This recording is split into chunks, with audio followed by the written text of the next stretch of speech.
Hello and good evening. I'm Melisa Idris. And I'm Sharaad Kuttan. Welcome to Consider This. This is the show where we want you to consider and then reconsider what you know of the news of the day. Our guest tonight is Tan Sri Shahrir Samad.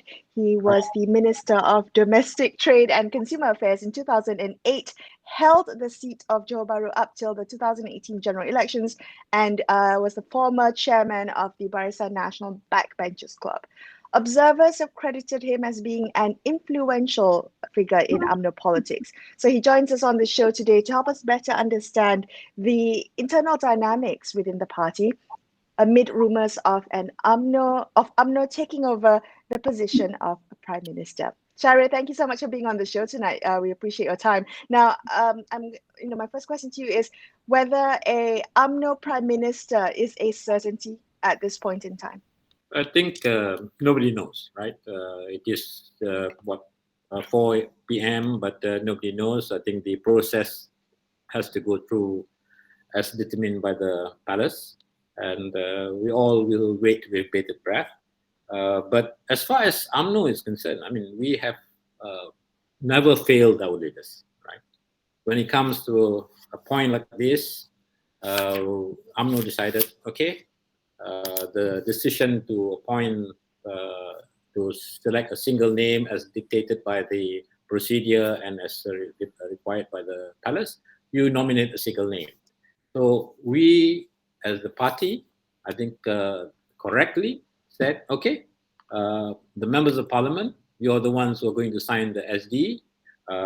We give this responsibility to you. You decide who you want to name as the nominee for that position. So generally, basically, UMNO has not blocked anybody, has not failed any of its leaders. We have supported all our leaders, and in spite of disagreements over the issues of parliament, issues of the palace, the issue of the palace and the government and so on, we are very firmly on track as far as UMNO is concerned. We are firmly on track. We defend the constitutional monarch, and we defend parliamentary democracy. But sure, can I ask you about this? Because what we hear in news reports is that Ismail Sabri is the man. This is slightly unprecedented because he's not president of the party. And in terms of the hierarchy of the party, he's not particularly high up either. And also, he represents UMNO within Perikatan Nasional. How do all those elements make him the right choice at this point in time? In the first place, he is the man in the right place, right, at this particular time. And it is an unusual situation, right, from GE 14. So these unusual circumstances will, of course, create unusual circumstances where it is important that that as a party, as a political party, we should be consistent in what we fight for or what we stand for. That's most important. Members of parliament are not used to a situation where they have a party, for example, which may have a different view from them, right? Members of parliament, although they are party members, you will notice that there have been, say, only 15 or 14 members of parliament who decided that they should resign or express no confidence in the prime minister. That was the decision by the party. But that doesn't mean that that there is a situation where UMNO feels it is uncomfortable with that situation, because when the time came to nominate a candidate for the prime minister, we allowed the members of parliament themselves to make a decision, and that was okay. And are all the members of parliament, all UMNO MPs, united? Are there dissenting voices? No, is there kind of unity? There is complete unity. We do not have another candidate, just one single candidate, and this was decided by the members of parliament. So I think consistently, I think the UMNO Supreme Council, or the party itself, which represents the party, has decided based um, on the belief that, okay, for parliamentary democracy to work, then it is the members of parliament who then should decide and endorse, the government or whatever decision that you may have to make. Like in this case, to nominate a candidate for being prime minister as for premier, it is the members of parliament who are asked to sign the affidavits or state their choice. The party was not asked to do it. Right. Can I ask you this? Because, yeah, as you said, the party wasn't asked, the party leaders were not asked by the Monarch and the Deputy Agong for numbers yesterday. But I understand UMNO Youth Chief Ashraf Wajdi Dasuki has come out to suggest that, Ismail Sabri can't proceed as if this was a continuation of a Perikatan National Government. He put some conditions on it. I don't know how influential UMNO Youth is at this point in time, but what was in that message, do you think, to Ismail Sabri about what happens next if he becomes Prime Minister? Well, does he want to be a Prime Minister who will then be dictated by his other supporters, because we do not have the numbers ourselves. We need more than 42 members of parliament to get to beyond 111. So certainly it will require a great skills for the nominee that we have placed, for him to be able to say, whether whether he can even get the name of the government, right, to be changed from Perikatan Nasional. Does he want to retain Perikatan Nasional? Because you have Perikatan Nasional, which comprises of Pribumi, as well as PAS, which is about the same numbers as even more than UMNO. So then of course then it will be important for him to listen to what UMNO wants, right? The party says. What do you want, Tan Sri Shahrir? What do you want? Do you want a continuation of the name of Perikatan Nasional? Do you want a Barisan Nasional 2.0? What is it that you and what you're hearing from grassroots want? 2.0 will be what 13.0, right, or 14.0. But anyway, what I really want is a cabinet which is small and focused on the problems that the country faces, which is basically public health and the economy. This is what I think everybody wants, that you have a government that is small, not 80 ministers and deputy ministers. But the problem with coalition governments is that you have to give positions to everybody. So in the end, who will defend the government in parliament? Parliament is important. So who will stand up for parliament? I mean, you can't have ministers or deputy ministers arguing with the opposition bench. There must be some in the back bench who are able to speak, right, and defend the government or stand up and confront the other side. But of course, now everybody understands that the problems are so huge, right, that you need to have a real make a real attempt to even change our approach towards tackling COVID and tackling the economy. Do we have the talent, though? I mean, Tan Sri, do we have the talent? Do we have enough politicians who understand the complexity of the issues, are not going to trot out platitudes about an industry, revolution 4.0 and all the kind of, things that politicians like to repeat without, or herd immunity now would be the great platitude. Do we have the talent to create the nimble cabinet that you talk about? We have the talent to fill up seats, right? But let me put it this way: as a politician, the first thing you should be able to do is to be able to listen to others who know the subject better.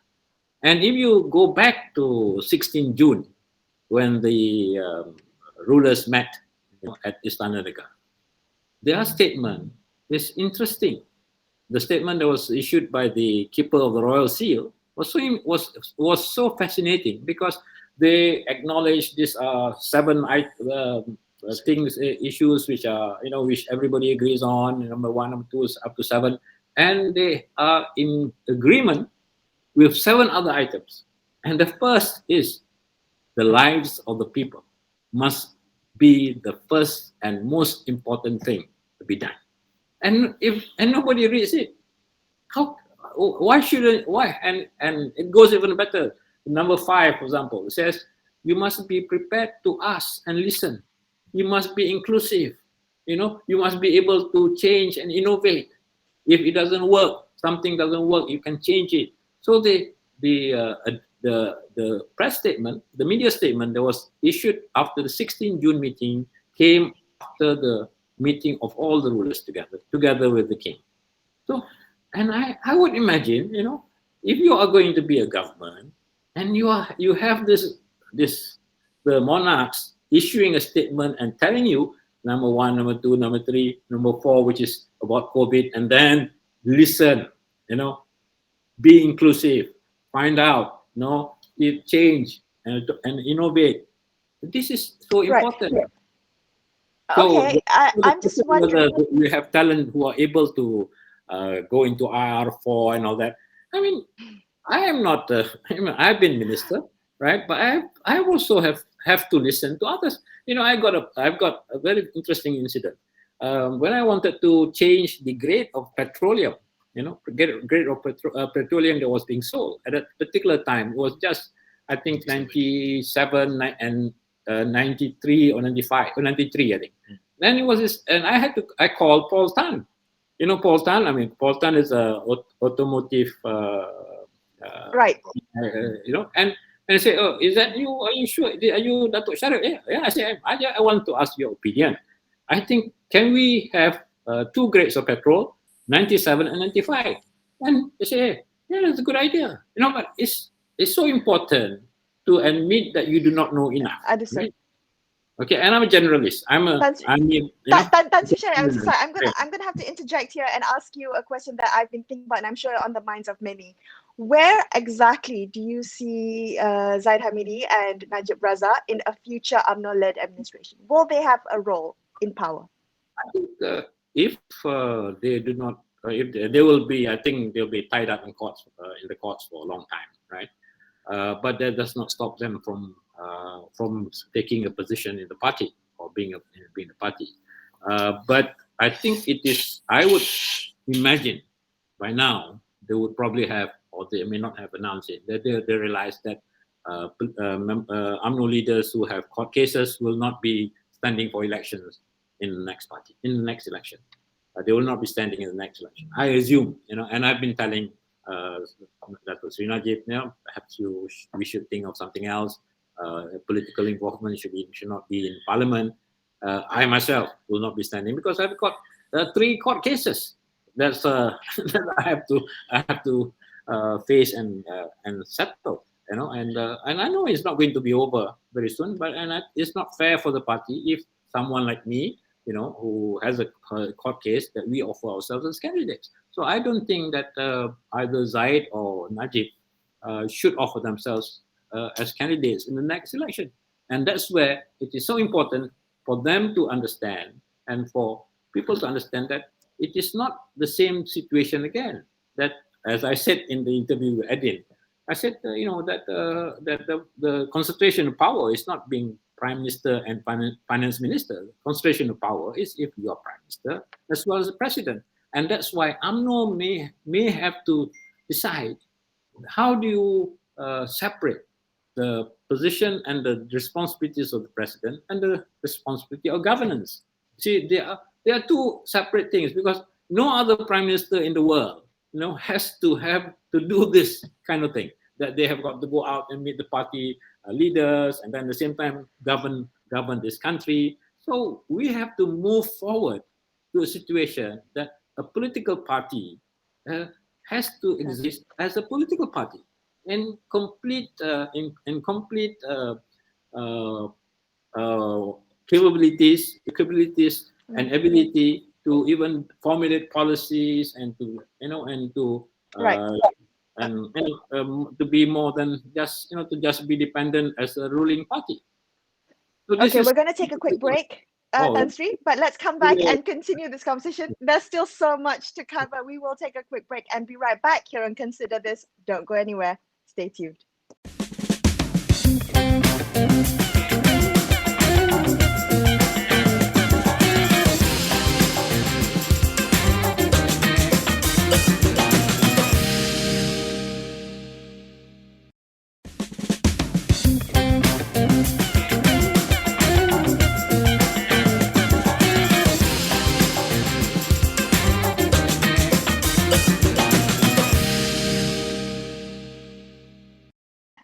Hi, welcome back to Consider This. I'm Melisa Idris. With me is Sharaad Kuttan. Let's continue our conversation with UMNO veteran Tan Sri Shahrir Samad.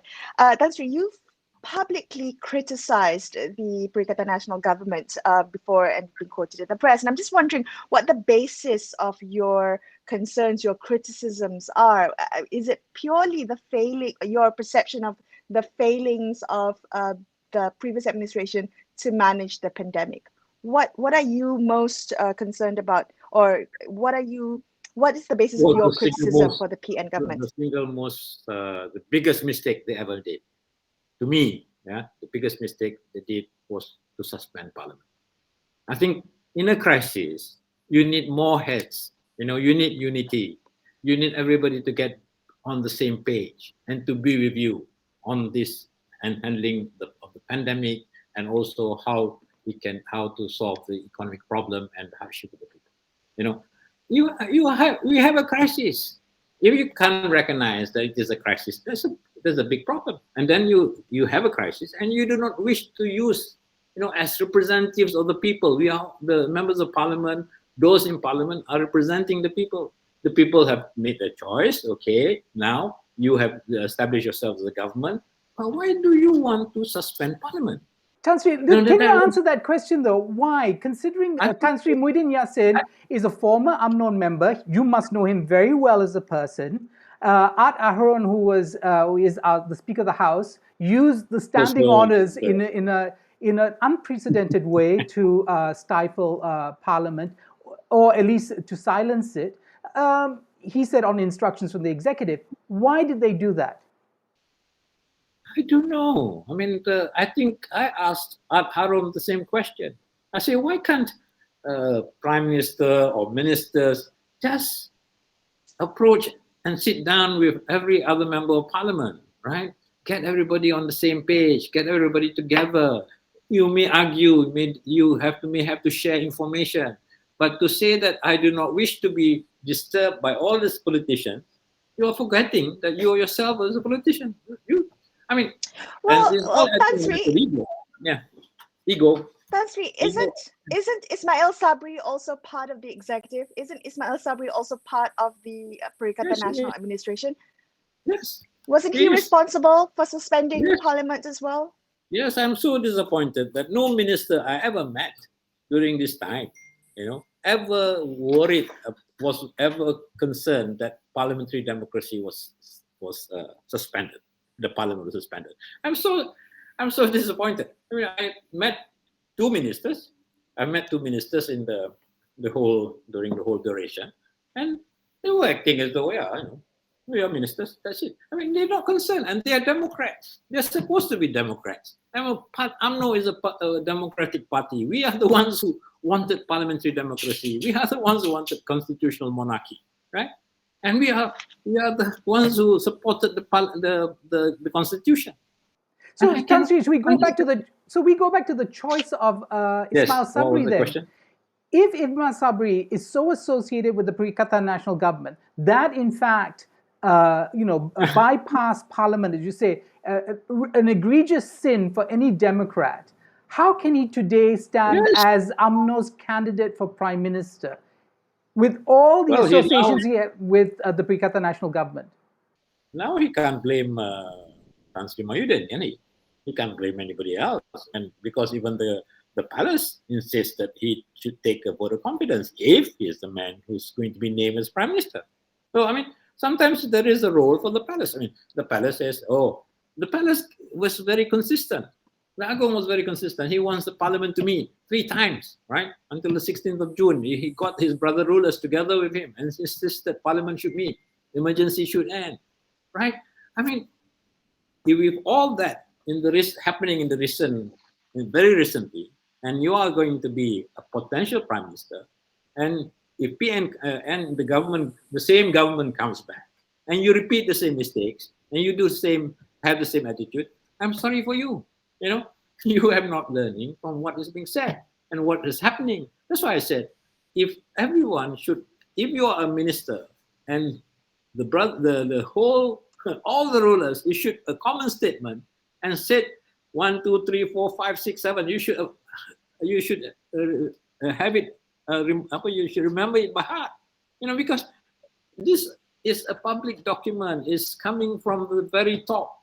And this monarch who are so sheltered in the palace. Don't tell me that ministers now are more sheltered than the rulers. We complain about the monarch. They are isolated in their palace and so on and so forth. What do they know about what the people is suffering from? Yeah, you are elected reps and you are a minister, and you continue to isolate yourself and insulate yourself from all this and deny that there's a problem, and you know that it is not working.